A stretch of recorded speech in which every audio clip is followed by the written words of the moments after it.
ഇന്നേ ദിവസം കർത്താവ് നമുക്ക് തരുന്ന വചനം ഒരു അനുഗ്രഹിക്കപ്പെട്ട വചനമാണ്. അതുകൊണ്ട് തന്നെ എല്ലാവരും ഈ ശുശ്രൂഷ പങ്കെടുക്കണമെന്ന് പ്രത്യേകം ഓർമ്മിപ്പിക്കുകയാണ്. മാത്രമല്ല, ഈ ശുശ്രൂഷ നിങ്ങൾക്ക് അനുഗ്രഹപ്രദമായി മാറുന്നുണ്ടെങ്കിൽ നിങ്ങളുടെ റിലേറ്റീവ്സിനും പ്രിയപ്പെട്ടവർക്കും പരിചയമുള്ള എല്ലാവരിലേക്കും നിങ്ങൾ ഈ ശുശ്രൂഷ ഷെയർ ചെയ്ത് കൊടുക്കണമെന്ന് പ്രത്യേകം ഓർമ്മിപ്പിക്കുന്നു. ഒപ്പം തന്നെ സ്റ്റാറ്റസ് ആക്കാനും മറന്നു പോകരുത് കേട്ടോ. പ്രിയപ്പെട്ടവർ, ഇന്നത്തെ ശുശ്രൂഷയിലേക്ക് പ്രവേശിക്കുന്നതിന് മുമ്പ് വളരെ പ്രധാനപ്പെട്ടൊരു കാര്യം നിങ്ങളുമായിട്ട് പങ്കുവയ്ക്കുകയാണ്. ഈ വരുന്ന ജനുവരി 30 മുതൽ കോട്ടയം ക്രിസ്ത്യൻ ധ്യാന കേന്ദ്രത്തിൽ വെച്ച് ശക്തീകരണ ധ്യാനം നടക്കുകയാണ്. ജെഫിൻ ബ്രദർ തന്നെയാണ് ഈ ധ്യാനം ലീഡ് ചെയ്യുന്നത്. ഈ ധ്യാനത്തിൽ പങ്കെടുക്കാൻ ആഗ്രഹിക്കുന്നവർ ഉടൻ തന്നെ നിങ്ങളുടെ സീറ്റുകൾ താഴെ കാണുന്ന നമ്പർ വിളിച്ച് ബുക്ക് ചെയ്യണമെന്ന് പ്രത്യേകം ഓർമ്മിപ്പിക്കുകയാണ്. ഈ പുതിയ വർഷം പുതിയ കൃപകളും പുതിയ ശക്തിയും ദൈവത്തിൽ നിന്ന് പുതിയ അഭിഷേകം സ്വീകരിക്കാൻ കർത്താവ് നിങ്ങളെ വെൽക്കം ചെയ്യുകയാണ്. അതുകൊണ്ട് കേട്ടു പോകാതെ ഉടനെ തന്നെ താഴെ കാണുന്ന നമ്പർ വിളിച്ച് നിങ്ങൾ എത്ര പേരുണ്ടെന്ന് വെച്ചാൽ നിങ്ങളുടെ സീറ്റുകൾ ബുക്ക് ചെയ്യുക. വളരെ ലിമിറ്റഡ് സീറ്റ്സാണ്. അതുകൊണ്ട് വേഗമാവട്ടെ. കർത്താവ് നിങ്ങൾ അനുഗ്രഹിക്കുന്ന അഭിഷേകം ചെയ്യുന്ന വലിയൊരു ധ്യാനമാണ്. തീർച്ചയായിട്ടും നിങ്ങളുടെ കുടുംബം അനുഗ്രഹിക്കപ്പെടും. ഇന്നത്തെ ശുശ്രൂഷയിലേക്ക് നമ്മൾ പ്രവേശിക്കുകയാണ്. നിങ്ങളെ സ്പർശിക്കുന്നവൻ അവിടുത്തെ കൃഷ്ണമണിയെ തന്നെയാണ് സ്പർശിക്കുന്നത്. സക്രിയ പ്രവാചകന്റെ പുസ്തകം 2-ാം അധ്യായം 8-ാം തിരുവചനം. പ്രിയപ്പെട്ടവരെ, കർത്താവിൻ്റെ വചനം പറയുകയാണ്, നിങ്ങളെ സ്പർശിക്കുന്നവൻ എന്നെ സ്പർശിക്കുന്നു, അല്ലെങ്കിൽ എൻ്റെ കൃഷ്ണമണിയെ സ്പർശിക്കുന്നു.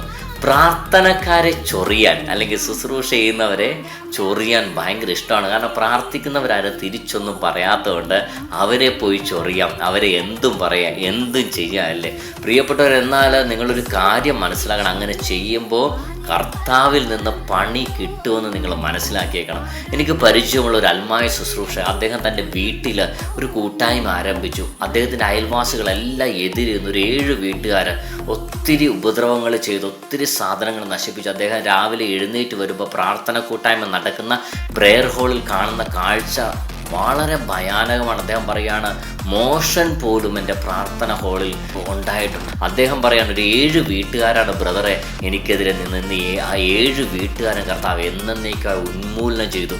മറ്റൊരു ബ്രദർ പറഞ്ഞൊരു കാര്യം ഓർക്കണം, അദ്ദേഹത്തെ ഇതുപോലെ തകർക്കാൻ നശിപ്പിക്കാൻ നോക്കി പ്രധാനപ്പെട്ട വ്യക്തികൾക്ക് സംഭവിച്ചെന്താണെന്ന് പറയുക, ഒരാൾ തളർന്നുപോയി എന്നേക്കും, മറ്റൊരാൾ വളരെ വേഗത്തിൽ തന്നെ മരിച്ചുപോയി, വേറൊരാൾക്ക് ക്യാൻസറാണ്. പ്രിയപ്പെട്ടവരെ, ഞാൻ അതാണ് പറയുന്നത്, കർത്താവിനെ വിളിക്കുന്ന, കർത്താവിന് വേണ്ടി ശുശ്രൂഷ ചെയ്യുന്ന, ജീവിതം മാറ്റിവെച്ചിരിക്കുന്ന മക്കൾക്കെതിരെ നമ്മൾ കരമുയർത്തരുത്. ഉപകാരം ചെയ്തില്ലെങ്കിലും ഉപദ്രവം ചെയ്യരുത്. കർത്താവിൽ നിന്ന് നമ്മൾ പണി വാങ്ങി കൂട്ടരുത്.